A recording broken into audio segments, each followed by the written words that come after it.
Dom Marconi. Bom dia, eu sou a professora Adriana.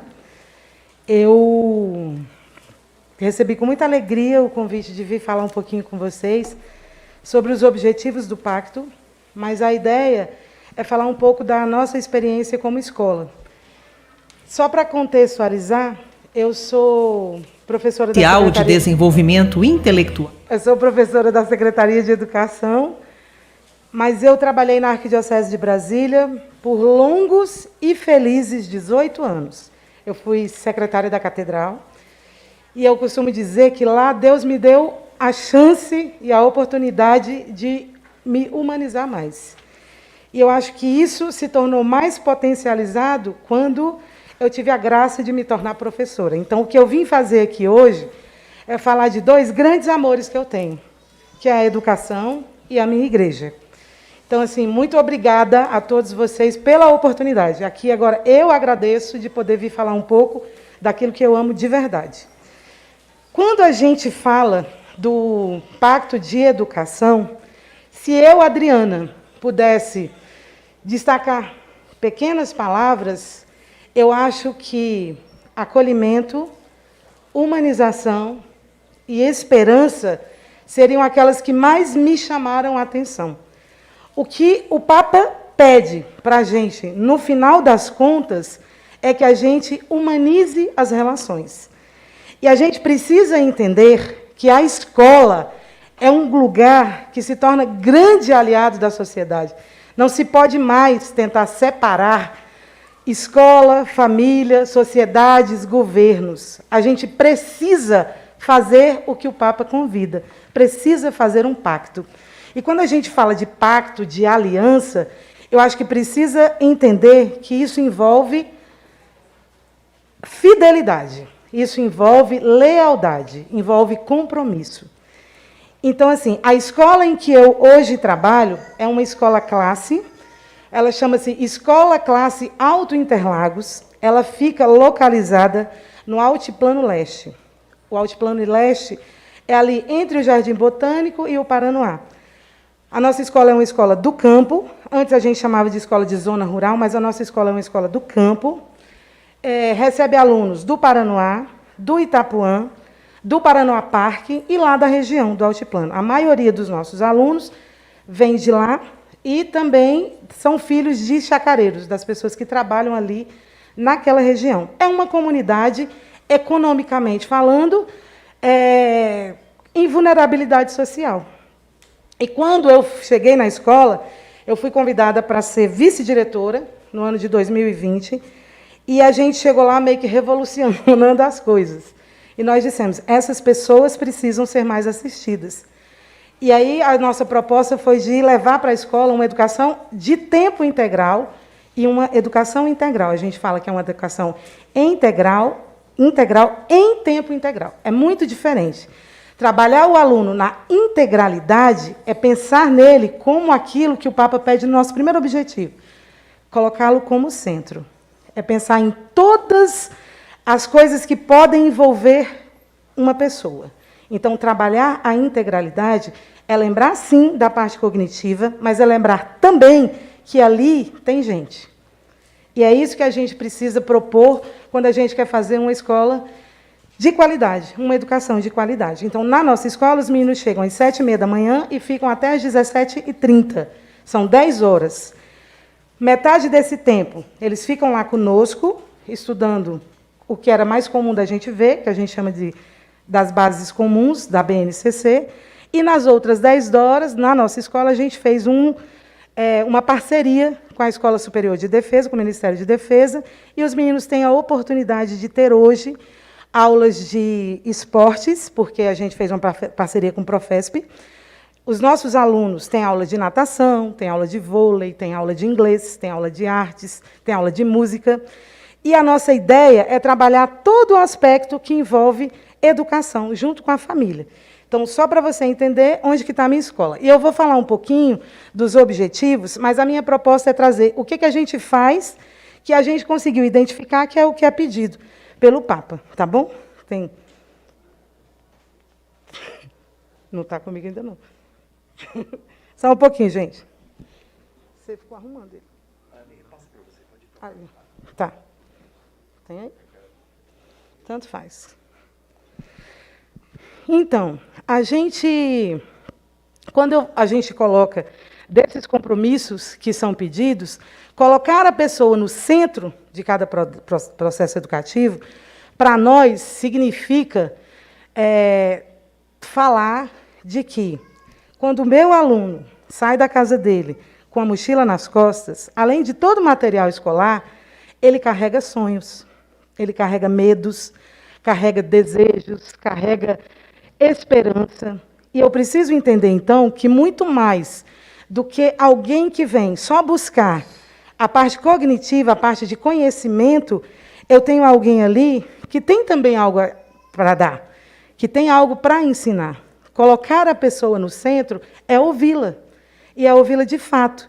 Colocar a pessoa no centro é ter sensibilidade de dar a ela a oportunidade de se sentir parte daquele movimento, de se sentir pertencente àquela escola. E não é que agora, nem na Secretaria de Educação, nem nessa escola e nem em outra, a gente deixou de ensinar conteúdo para os nossos alunos. Não. A gente aprendeu que eu preciso fazer com que aqueles conteúdos sejam significativos. Eu preciso fazer com que o aluno encontre o caminho dele, eu preciso respeitar as limitações, eu preciso respeitar as habilidades e fazer com que ele se sinta o centro, ele se sinta, você é o destinatário. E a escola precisa fazer isso, a escola só consegue fazer isso quando ela, de fato, respeita a pessoa humana. E aí, eu não vou mais avaliar o meu aluno só com uma prova. Eu não vou mais avaliar só com o tanto de conta que ele aprendeu a fazer. Eu aprendi agora, como escola, a envolver toda a comunidade escolar para o aprendizado desta pessoa. É isso que a gente propõe, é isso que a Secretaria de Educação propõe. Que fique claro, nós não deixamos de ensinar a Base Nacional Comum, não esquecemos de conteúdos, mas isso deixou de ser o único objetivo da escola, há muito tempo, aliás. Talvez a gente não tivesse conseguido ainda explanar, e eu fico muito feliz quando eu vejo a igreja também propondo aquilo que a gente sabe que a Secretaria já vem propondo, e que é uma luta nossa de conseguir. A gente precisa derrubar barreiras, a gente precisa de aliados. E quando eu vejo a igreja se colocando à disposição para fazer isso junto com a escola, eu fico muito feliz. Então, nada vai fazer sentido no nosso processo de educação se o meu estudante, se a minha família não for respeitada como pessoa e com humanização.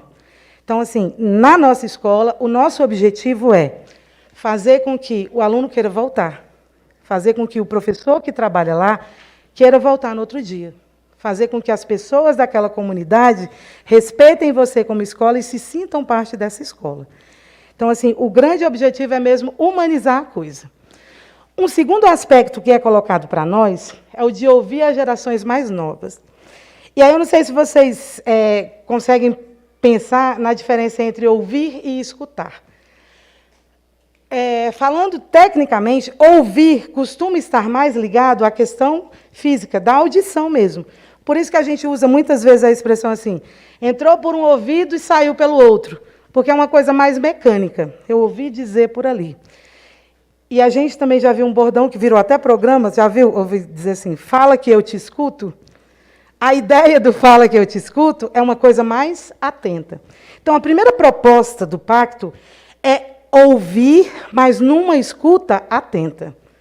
E aí, este ouvir passou há muito tempo, parou de ser o professor, como diz, eu falo e você ouve aí. Só eu falo aqui e você ouve. Eu, Adriana, tenho uma dificuldade muito grande, na hora de dar aula, de falar com alguém falando junto comigo. Mas isso não quer dizer que o meu aluno não possa falar. O que eu aprendi a estabelecer, e que na nossa escola a gente aprende a fazer com os meninos, é que ele entenda que cada um ali vai ter uma hora de falar, e que a gente precisa parar para ouvir o outro. E no processo de educação, essa escuta, ela precisa ser verdadeira. E, às vezes, o meu aluno fala comigo com o olho. ele me pede socorro com o olho, ele me pede comida com o olho, ele me pede, eu quero aprender também com o olho, mas ele vai, aos poucos, entendendo que ele pode falar, que ele pode externar isso, e ele vai poder participar. Então, a gente saiu de um processo autoritário, porque a pessoa está no centro, desde que aquele primeiro objetivo do pacto, e passou a não perder a sua autoridade. E eu nunca precisei perder a minha autoridade como professora para dar espaço ao meu aluno para falar. Uma coisa não desfaz a outra. O que a gente precisa aprender, talvez, seja o modo como as coisas são conduzidas, o modo como tudo isso precisa ser feito. Então, assim, a gente saiu daquele modelo ultrapassado e aprendeu a fazer com que o aluno entenda. Vai ter uma hora que você precisa ouvir. Eu também vou te ouvir. A família precisa ser ouvida. A Secretaria de Educação, ela tem um projeto chamado Plenarinha. A Plenarinha existe desde 2013. Ela é voltada para o público de educação infantil. Na nossa escola, a gente faz com a educação infantil e com o primeiro ano.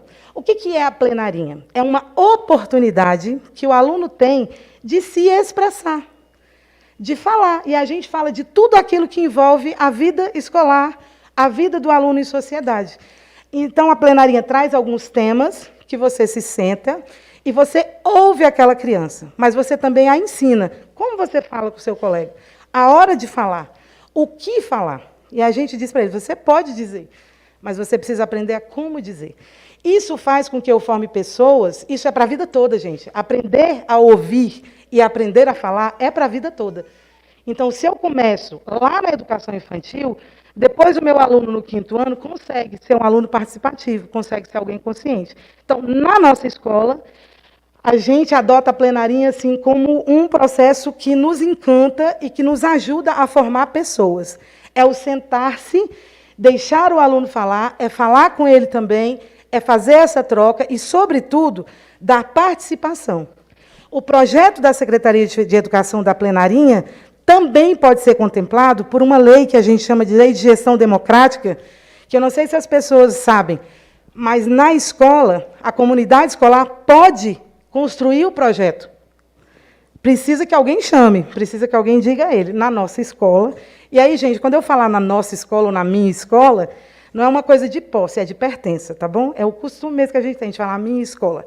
Na nossa escola, a gente tenta fazer isso. A comunidade escolar escolhe quais são as prioridades para receber dinheiro, para usar esse dinheiro, o que está tendo problema no ônibus, o que está tendo... Enfim, a gente ouve a comunidade escolar. E os meninos vão entendendo que quando você fala, e fala do modo que tem que falar com o outro, respeitoso, você é ouvido, e a gente dá retornos. E aí a gente, desde o modo como a gente se propõe a colocar as cadeiras, de um olhar para o outro, de conversar, de a gente sair só daquele modelo, um atrás do outro e olha para frente todo mundo, até ao fato de poder tentar ouvir. Eu estou mostrando a minha escola que é para vocês ficarem apaixonados por ela, igual eu sou, tá bom? E aí eu vou falando aqui de um pouquinho de cada coisa que a gente faz. Mas, de verdade, o que eu quero trazer para vocês, que eu li sobre o pacto, é que a ideia deste objetivo é uma escuta atenta, humanizada e respeitosa, para você tornar um cidadão melhor. Tá certo? Então, a nossa contribuição como escola, como sociedade, é fazer, não é corrigir, não é não corrigir, não. É deixar esse menino falar, mas ele precisa entender que eles têm hora de falar, tem hora de ouvir, tem modo de como falar. É humanizar essa relação mesmo. A gente entra aqui num outro objetivo que traz o pacto, que é promover a mulher. E aí, gente, vou falar de verdade para vocês. A ideia aqui não é falar de teologia de gênero, não vou agora juntar menino e menina no mesmo banheiro. Não é isso, não. O que a gente quer dar é espaço às mulheres. A gente sabe, historicamente, é uma coisa de cultura. Não fomos nós que implantamos isso. É histórico. A mulher era vista, e algumas vezes hoje ainda é, como uma figura mais frágil, como aquela intelectualmente menos favorecida, vamos dizer assim. Ela não tinha tanto espaço de fala. A gente até hoje encontra alguns locais em que a mulher recebe menos pelo mesmo trabalho que ela faz. Isso é cultural, foi se tornando natural na sociedade E, através dessa coisa que parecia tão comum, tão natural e tão inofensiva, a gente viu a sociedade bater em mulheres, a gente vê tantos feminicídios, a gente vê tanta falta de amor, tanta família desestruturada, e o reflexo disso está lá na sala de aula.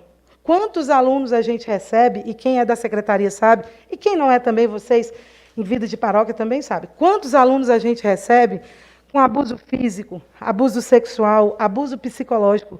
Quanta gente com baixa estima?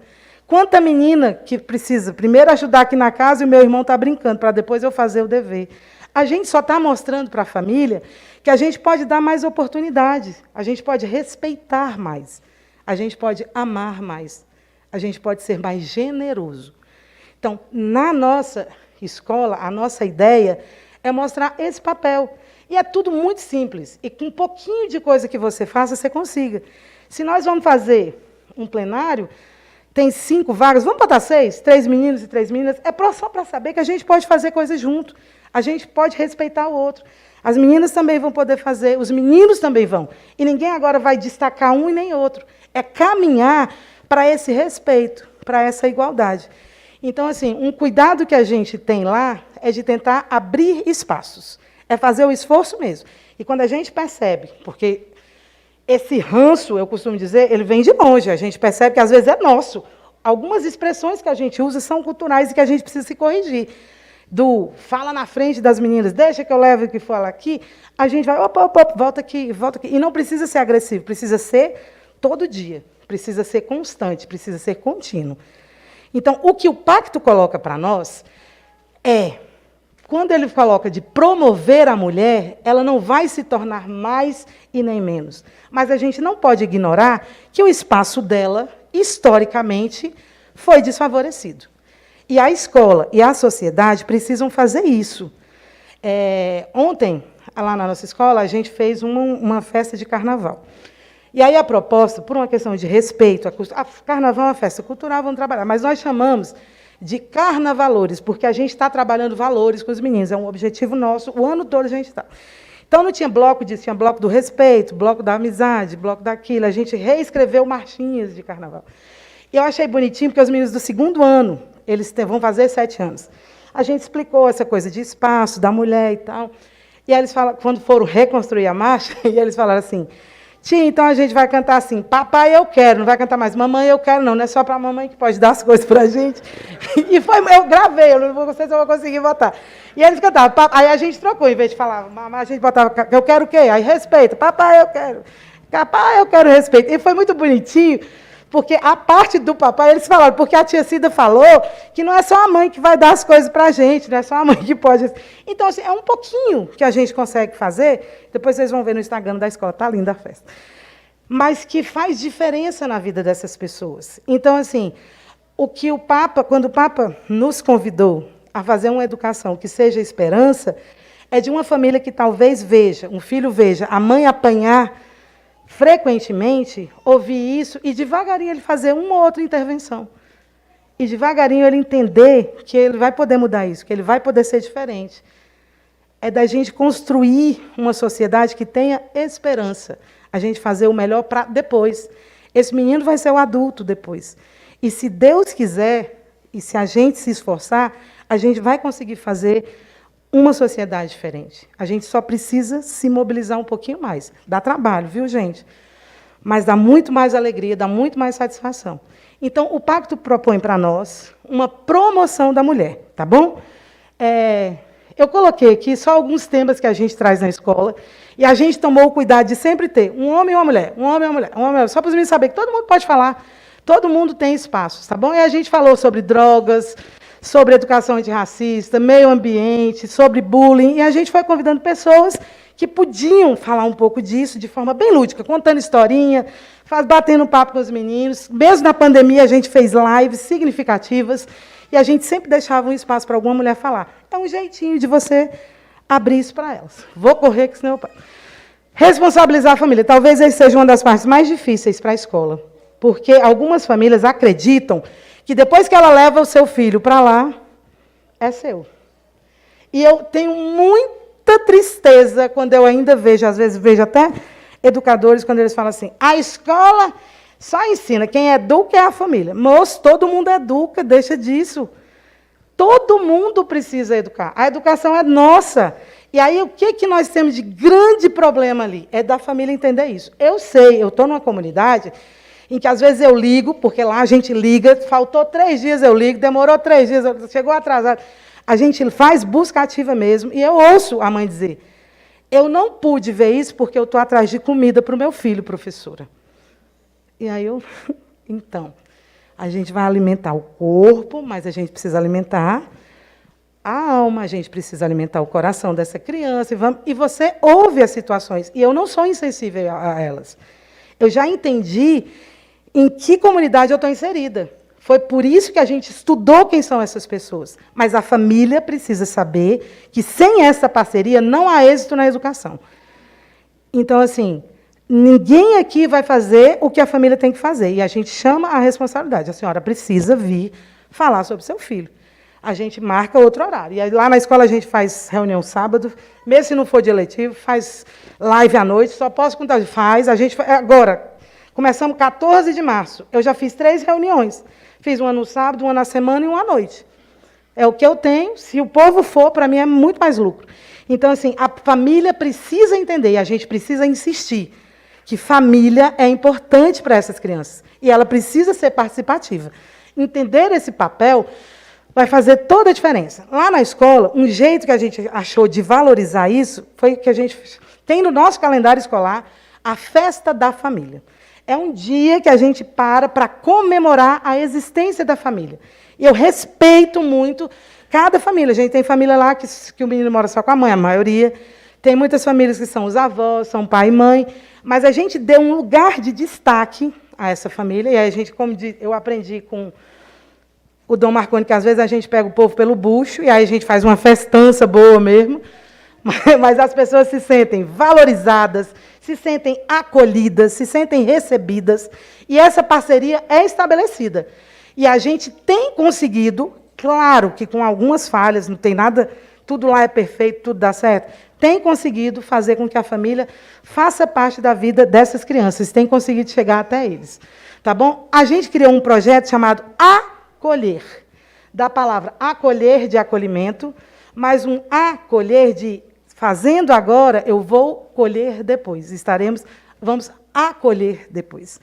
Então, assim, é um projeto que trabalha vários temas. Todos esses temas foram escolhidos pelas próprias famílias. E aí eles falavam, olha, eu estou com dificuldade, porque eu tenho muito aluno, lá na nossa escola tem muito aluno diagnosticado. A gente tentou falar sobre aquilo que a família pediu para falar. Um dos nossos temas nessa pandemia é quando você larga o celular, é seu filho que vibra, não o celular. A gente fez uns trocadilhos. Falamos sobre vários temas. Não vou ficar demorando aqui agora, mas é um projeto bem legal. Depois vocês passam lá para ver, tá bom? Quando a gente fala de renovar a economia e a política, também precisa entender que na escola é lugar de falar sobre política, sim. E é um lugar de formar cidadão crítico diante dessa política. Não estamos aqui falando sobre partidos e vamos agora acolher isso ou aquilo. É formar pessoas que entendam a importância da economia e da política na vida dela. E aí a gente também vai, através de pequenos projetos, trabalhar o cidadão, entender qual é o papel dele, como criticar, o que criticar, de quem cobrar, como você fazer a sua parte. A criança na nossa escola começa a entender a diferença de, porque é público, eu uso de qualquer jeito. Muito pelo contrário, é porque é público que a gente precisa cuidar para ficar bom para todo mundo. E aí a gente trabalha através de pequenos projetos também. Mas o que o pacto pede para nós é formar cidadão consciente, é formar cidadão crítico e respeitoso. Para trabalhar a economia, nossos meninos recebem dinheirinho, fazem compra mesmo, é vivenciando, gente. E aí ele vai lá, pega o doce, paga o valor, dá o troco. Ou seja, você faz o menino viver aquilo. Ele precisa entender que é importante, que as coisas custam caro, as coisas têm um preço, que a gente não cria criança irresponsável, birrando para um pai que, às vezes, trabalha um mês inteiro para comprar para ele uma mochila que custa R$1.000. Ele começa a entender que as coisas não caem do céu. Isso é formar um cidadão crítico e que está diante da economia do país dele. E ele precisa aprender matemática, mas ele pode aprender matemática sim.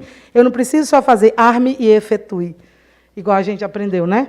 Então, assim, é colocar no dia a dia da criança as situações. E o que o Papa pede é mais ou menos isso.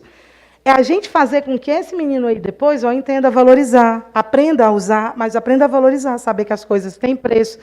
Na nossa escola, a gente criou uma horta, uma escola do campo não podia ficar sem, né? Uma parceria. E os meninos produziram, tudo foram eles que plantaram. O pé de limão já tem tempo na escola, mas as outras coisas eles plantaram agora em novembro, já colhemos, quero até vender já, porque tudo meu é vender para arranjar um dinheiro. Quero vender, eu falei para eles, vamos vender esses negócios, gente? Mas a gente, na verdade, até colocou na merenda deles, eles estão se achando. E, para formar um cidadão crítico, a gente precisa ter pessoas que leiam. Então, o carro-chefe da nossa escola é a leitura, a interpretação e a formação. E eu fiquei muito feliz no dia que a monitora, dentro do ônibus, não tinha compromisso nenhum, o menino estava indo embora para casa e eles estavam lendo. E aí eu falei, a gente conseguiu, a gente está conseguindo. Porque eles quiseram ler, porque eles estão tendo o prazer da leitura agora. E eu tinha que fotografar, né? Porque no Nordeste a gente fala que é para se amostrar. E eu queria, como diz outro, eu queria me amostrar com os meus meninos. E assim, mas é com grande satisfação que a gente alcança essas pessoas, que a gente vê que, de alguma forma, a gente está conseguindo chegar lá. Cuidar da casa comum, nós temos na nossa escola também um projeto que é de educação ambiental, que eu acho que é um grande privilégio, que é uma parceria que a Secretaria de Educação nos permite fazer, algumas pessoas não fazem. É um projeto, os meninos vão toda sexta-feira para o Jardim Botânico e para o Centro de Práticas Sustentáveis, lá no Jardim também. Aqui, gente, a gente trabalha aquela ideia de que a casa comum é o nosso planeta, isso aqui é a nossa casa. E vamos parar com essa história de vou jogar isso aqui fora. Não tem mais fora. O fora é aqui dentro. A natureza está cobrando essa conta da gente há muito tempo. E se eu não formar um cidadão crítico que entenda isso, daqui a 10 anos, o que aconteceu em Brumadinho, em Petrópolis, em tantos outros lugares, vai ser uma constante. A gente precisa fazer alguma coisa. Dentro das possibilidades de cada um. Desde o momento em que você não joga o lixo no chão e guarda na sua bolsa para o menino ver que você faz isso, até a escola que pega uma plantinha e coloca isso como tarefa de casa. Planta um ipê, depois manda uma fotinho para nós. Coloca uma árvore lá, vai lá e ajuda alguém. É um pouquinho de cada um, é um pouquinho de cada coisa. E a gente convidou também a parceria com a comunidade para mostrar. Parar de tomar medicamento, se a gente tem planta que pode me ajudar. A secretaria tem um dia que é exclusivo para a gente trabalhar um dia contra a medicalização, aquela medicalização irresponsável. E aí a gente chama os nossos alunos para falarem sobre isso. Tá bom? Aí é só para falar um pouquinho das práticas que a gente faz, porque a gente trabalha o aluno na integralidade. Precisa ser prazeroso, mas precisa ser respeitoso. Então, na nossa escola, todo bimestre nós resolvemos que nós vamos trabalhar um valor, pelo menos. Respeito, generosidade, cumplicidade, solidariedade, e aí a gente acredita que vai conseguir construir uma sociedade em que as pessoas se abram à acolhida, que as pessoas recebam isso, e automaticamente ela deem. A maneira como você acolhe, trabalhar esses valores, fazer isso fazer parte da vida dessa criança, vai fazer com que o espaço coletivo seja respeitado, com que o espaço coletivo seja desejado por eles. Acolher o outro, se deixar acolher. Quanta resistência a gente encontra. Às vezes você fala assim, eu queria tanto ajudar fulano, mas ele é tão resistente. Quando você se sente parte de um processo, você se abre e você, sobretudo, confia. Conquistar a confiança da família, do aluno, da sociedade, das pessoas que convivem ali, vão fazer toda a diferença na hora de a gente fazer com que essa educação chegue. E a gente precisa entender isso, gente. Ninguém é adversário quando o assunto é construção. Está todo mundo junto. A gente pode construir, sim, uma sociedade melhor. São objetivos muito óbvios, muito claros, que a gente pode alcançar sem nenhum problema. Precisa só se mexer para poder fazer com que isso aconteça.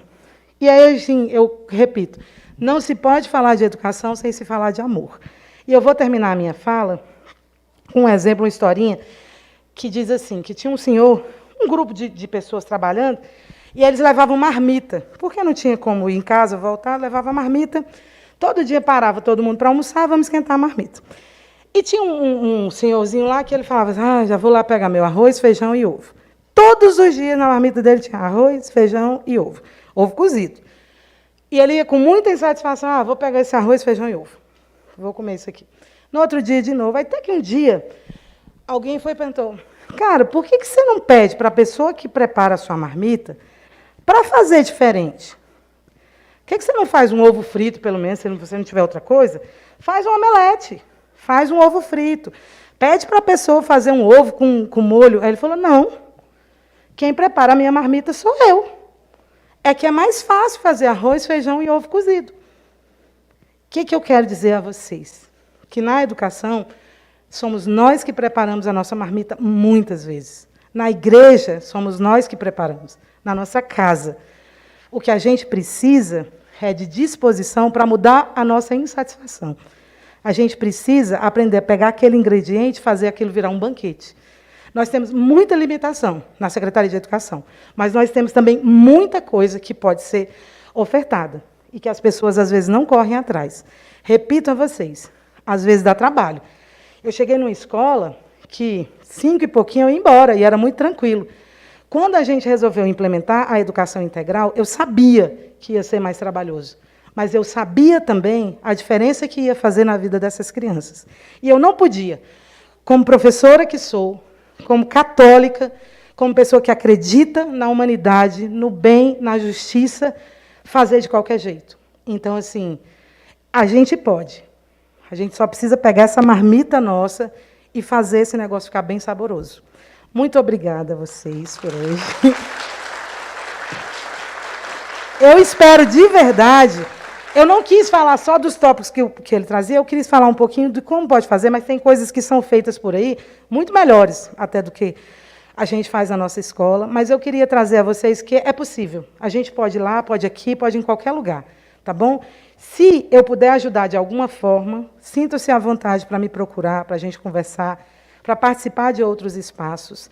Mais uma vez, eu quero agradecer a vocês por me deixarem falar dessa paixão que eu tenho pela educação e pela minha igreja. E me emociona de verdade vir aqui falar disso, porque eu acredito que a gente pode fazer sempre uma coisinha melhor.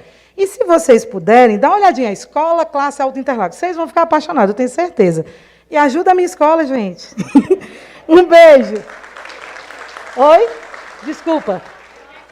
Ó que linda. Escola Classe Alto Interlagos. Tá bom? Tá no Instagram, no Facebook, no meu, tá lá em todo lugar. E é tudo verdade. A gente ama o que a gente faz. Beijo. Obrigada, Hélio. Desculpa com o tempo. Muito obrigado.